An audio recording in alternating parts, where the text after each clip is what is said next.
Depuis que je suis petit, j'adore les films de science-fiction. Vous savez, ces films où on explore de nouvelles technologies et où on se demande quelles en sont leurs limites.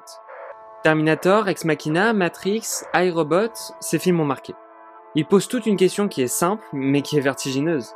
Et si un jour, la machine dépassait l'homme? Une intelligence artificielle capable de penser, de décider, voire de nous remplacer. Ces questions, qui paraissaient futuristes il y a quelques années, sont plus que jamais d'actualité. L'IA, elle dort pas, elle se fatigue pas, elle tombe jamais malade, elle apprend et s'améliore en continu. Elle est déjà là, dans la finance, dans l'informatique, l'art et même dans la médecine. Et justement, en médecine, elle impressionne. Alex, un enfant de 4 ans, est vu par 17 médecins. Aucun ne trouve la cause des maux de tête et de sa boiterie du pied gauche.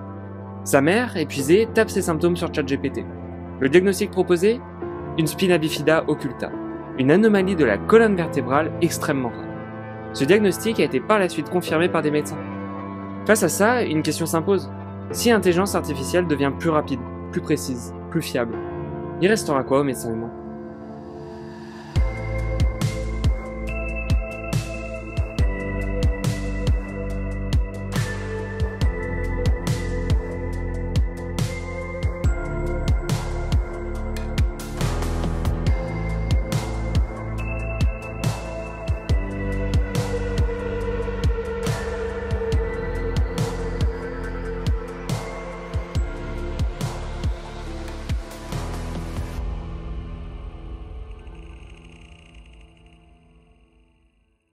Au fait, depuis la dernière vidéo longue, beaucoup d'entre vous ont rejoint la chaîne. Et pour ça, merci.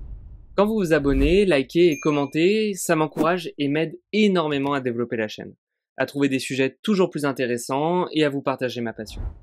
Et pour ceux qui regardent une de mes vidéos pour la première fois, salut, moi c'est DocTube. Et mon objectif, c'est de rendre la médecine plus accessible à tout le monde, plus compréhensible et divertissante. Alors abonnez-vous, likez et commentez. Allez, on retourne sur la vidéo. Bon visionnage. L'IA, c'est un concept qui existe depuis bien plus longtemps qu'on ne le pense. Déjà, dans la mythologie antique, on recense des personnages artificiels créés par la main de l'homme. Au XVIIe siècle, Thomas Hobbes estimait que la pensée n'était qu'une suite de calculs, laissant ainsi une question en suspens. Si la pensée est une suite de calculs, alors une suite de calculs peut-elle créer la pensée? L'IA en tant que telle naît aux alentours des années 50, au lendemain de la Seconde Guerre mondiale, avec un premier point de bascule en 1956. La conférence de Dartmouth, qui établit l'IA comme une discipline de recherche à part entière. Et comment ne pas citer Alan Turing, considéré par beaucoup comme le père de l'IA, et le test de Turing qui permet de déterminer si une machine est capable de se faire passer pour un être humain pendant au moins 5 minutes. À cette époque, l'ambition était de faire reproduire des tâches humaines par des machines. Dès les années 60-70, les premiers outils d'intelligence artificielle émergent dans le domaine médical. Ils permettent d'organiser et de structurer les connaissances des experts, à une époque où l'IA n'était qu'à ses balbutiements. Parmi ces pionniers, Mycin, un système développé à Stanford, marque un tournant. Il peut diagnostiquer certaines infections bactériennes et recommander des traitements antibiotiques, rivalisant déjà avec les médecins dans des cas précis. Dans les années 80-90, la généralisation des micro-ordinateurs facilite l'intégration de l'IA dans les hôpitaux et les laboratoires, même si son utilisation reste limitée aux technologies de l'époque. C'est dans les années 2000 que les progrès en puissance de calcul permettent un saut en avant. L'IA devient capable de simuler, voire de dépasser certaines fonctions cognitives humaines, comme la perception, l'analyse d'images médicales ou la prédiction de diagnostic. Les chercheurs s'intéressent alors à des pathologies complexes telles que le cancer, la dépression, la maladie d'Alzheimer, l'insuffisance cardiaque et le diabète, dans lequel l'IA est intégrée. Et puis, à partir de 2020, on connaît tous l'histoire. Tout s'accélère, avec l'émergence d'IA génératives comme ChatGPT, DALL-E, etc. L'IA montre désormais une fiabilité et une rapidité sans précédent dans certaines tâches médicales. Génération de comptes rendus, aide au diagnostic, personnalisation de traitement. Et faut l'avouer, elle est incroyablement forte. Et en santé, elle commence déjà à faire des trucs de dingue. Mais avant de plonger dans tout ça, petite mise au point.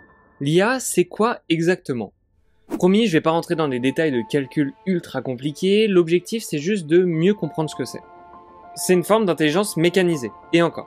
Le mot intelligence c'est un peu trompeur, puisqu'on a vite tendance à le comparer à l'intelligence humaine, alors que c'est pas le cas. C'est des machines qui réalisent des tâches précises, capables de résoudre un problème à la fois, voire un seul type de problème. Création d'images, génération de texte, etc. Ça, ce sont les IA faibles. Et dans ces tâches spécifiques, elles nous dépassent. Mais c'est le but. Tout comme une voiture va plus vite qu'un être humain à pied, ou une grue soulève plus que nos bras. L'IA dépasse nos limites cognitives sur certains points, comme les machines dépassent nos limites physiques. Et en médecine, elle va nous dépasser dans certaines tâches. Dans la prévention de maladies, en France, une start-up a développé Emobot, un petit robot capable de détecter les syndromes dépressifs chez les personnes âgées. Un vrai enjeu, quand on sait qu'entre 4 et 13% des plus de 65 ans en souffrent. Et quand elle n'est pas prise en charge, elle peut conduire au syndrome de glissement. Les personnes arrêtent de s'alimenter, de bouger, et leur santé décline rapidement. L'IA, installée dans un petit robot à domicile, capte les signes précurseurs. Elle écoute la voix à travers un micro et analyse les expressions faciales grâce à une caméra. Et dès qu'elle repère quelque chose d'anormal, elle envoie une alerte au médecin et à la famille, qui pourront aider et accompagner ces personnes pour aller mieux. Une alerte qui peut littéralement sauver une vie. Autre domaine où l'IA brille, le diagnostic, surtout en imagerie médicale. Aujourd'hui, certaines IA sont entraînées pour analyser les radios, les scanners, les IRM. Et à terme, il y aura une, voire des IA spécialisées par organe. Pourquoi elles sont si fortes ? Parce qu'elles voient ce qu'on ne voit pas. Nos yeux humains ne distinguent qu'environ 150 nuances de gris, alors qu'une IA en détecte des milliers. Résultat, là où l'œil humain ne voit rien, l'IA peut repérer une anomalie, et tout ça en quelques secondes. Et c'est que le début. En recherche, l'IA permet de créer des jumeaux numériques, une simulation numérique des organes humains pour tester des médicaments avant même d'en arriver aux tests sur les animaux ou sur les humains. Ces jumeaux numériques permettent également aux chirurgiens de s'entraîner virtuellement sur un organe identique pour certaines chirurgies complexes. Récemment, l'IA a permis de découvrir de nouvelles classes d'antibiotiques efficaces contre les bactéries multirésistantes. Ces bactéries responsables d'environ 1,2 million de morts par an dans le monde, parce qu'elles deviennent résistantes aux traitements classiques. Et ça sans test animal, juste en explorant des milliers de combinaisons moléculaires dans un espace numérique. Et le traitement et la prise en charge. L'IA peut aider les médecins à proposer, mettre en place des traitements adaptés aux patients. En oncologie aussi, certaines IA analysent le génome d'une tumeur pour proposer des traitements ciblés, adaptés au profil génétique du patient. C'est ce qu'on appelle la médecine personnalisée. Alors oui, l'IA en santé c'est déjà une révolution. Mais attention, elles sont toutes expertes dans un seul domaine. Une IA capable de prédire l'évolution d'un cancer du sein ne saura rien faire avec une IRM du foie.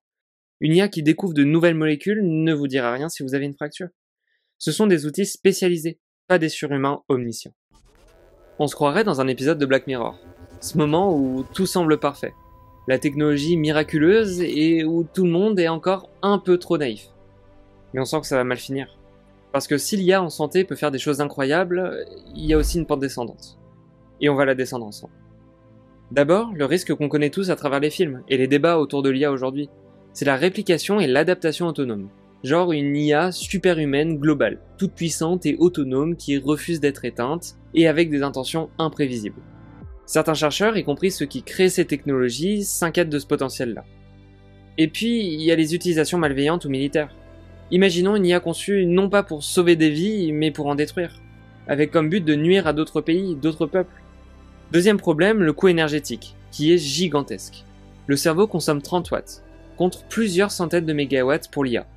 C'est un vrai problème existentiel pour l'IA, avec des data centers qui tournent en continu. C'est une consommation qui est colossale. Et dans un monde déjà en crise climatique, ça pose question. Est-ce qu'on peut sauver des vies en détruisant ailleurs ? En santé, c'est pas tout rose non plus. Souvenez-vous de l'IA qui étudie les molécules et qui en crée des nouvelles. Et celle qui étudie l'ADN, super utile pour la recherche. Mais entre de mauvaises mains, elle pourrait fabriquer des poisons, ressusciter des maladies éradiquées ou même créer des virus plus contagieux, plus mortels pour l'être humain. Et tout ça pourrait être utilisé dans le cadre de bioterrorisme. Et là, on n'est plus vraiment dans de l'intelligence artificielle, mais plutôt dans de la bêtise naturelle. Et puis, rien n'est infaillible. Les IA, c'est pas magique. Elles fonctionnent avec des probabilités. Elle peut se tromper. Et là, qui est responsable ? Le créateur du modèle ? Le médecin qui fait confiance ? L'entreprise qui héberge le système ? Personne ne sait vraiment. Et en médecine, une erreur, ça peut vouloir dire un diagnostic raté, un traitement inadapté, ou même la mort d'un patient. On n'a pas encore de cadre juridique clair sur tout ça. Et le stockage des données, comment on les protège ? Sur les IA publiques, la question se posera pas forcément. Ce seront des serveurs certainement semblables à ceux qui stockent les dossiers médicaux. Des serveurs ultra sécurisés. Mais les IA privées, est-ce qu'on peut vraiment faire confiance aux entreprises privées sur nos données médicales ? Puisque le risque ce serait la revente de données, des données qui retombent dans des mains d'organismes comme des banques ou des assureurs, des gens qui, en théorie, n'ont pas à savoir que vous êtes malade, que vous marchez peu ou que votre tension est trop élevée. Mais si ces infos leur parviennent, ils pourraient refuser un prêt ou augmenter vos cotisations juste parce que vous êtes jugé à risque. Ensuite, faut penser à ceux qu'on oublie souvent. Les personnes âgées, les personnes démunies, ces personnes qui ne sont pas à l'aise avec les écrans ou qui n'en ont pas les moyens. Une IA en santé, oui, mais pas à deux vitesses. Pas pour les riches et les jeunes d'un côté, et les personnes âgées et les personnes qui n'en ont pas les moyens de l'autre. Et puis, il y a la plus grosse limite. On confond souvent la parole et la pensée. Lorsqu'une IA type ChatGPT nous dit qu'il est désolé quand on ait perdu notre canari, on a l'impression qu'il fait preuve d'empathie. Mais pour lui, ce sont qu'une suite de mots qu'il a appris à dire en fonction d'un contexte, de la discussion. Il ne fait que simuler de l'empathie. Thomas Hobbes, si on devait lui répondre aujourd'hui, ce serait que la pensée n'est pas qu'une suite de calculs. Chaque prise de décision est faite dans un contexte émotionnel. Émotion que l'IA peut pas avoir. Le langage, c'est un code que la machine peut manipuler, mais ça lui confère pas une capacité de penser et une conscience. Alors que nous, on en a des émotions. Ces petits trucs qui nous font vibrer devant un bon film, qui nous font pleurer quand on perd un proche, ou rire quand on est entre potes. On a ce truc que les machines n'auront jamais, le besoin de soigner. C'est ancré en nous. Les premiers humains prenaient soin des malades et des blessés. C'est un réflexe, un instinct. On veut aider, on veut protéger. La santé, c'est pas juste réparer une pièce cassée. Un soignant, c'est pas un mécanicien du corps. La médecine, c'est aussi de l'écoute. C'est faire preuve d'empathie. C'est trouver les bons mots pour annoncer des choses parfois pas faciles à entendre. C'est le fait d'accompagner quelqu'un dans l'acceptation de sa maladie. C'est tenir la main d'un patient quand il a peur. C'est accompagner une personne et sa famille dans les derniers instants. C'est faire adhérer les patients à un traitement. Tout ça, c'est l'art médical, l'art de soigner, et pas juste l'art de guérir. Alors la vraie question, c'est peut-être pas est-ce que l'IA va nous remplacer, mais plutôt est-ce que les gens vont préférer voir un être humain qui va accompagner et ressentir des émotions, ou une machine qui ne sera qu'une simulation des émotions, mais qui ne les comprendra pas réellement. Et ça, c'est une question que nous, soignants, devons nous poser. Car si on oublie la dimension humaine de notre métier, si on n'en a plus conscience, on risque de créer une médecine froide, désincarnée. Et les patients risquent petit à petit de ne plus nous faire confiance.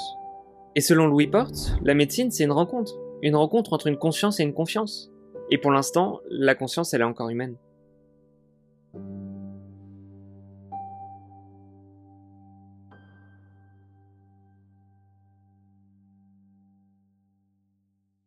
Donc au final, est-ce que l'IA va remplacer les soignants? Même si l'IA nous dépasse, peut-elle réellement nous remplacer?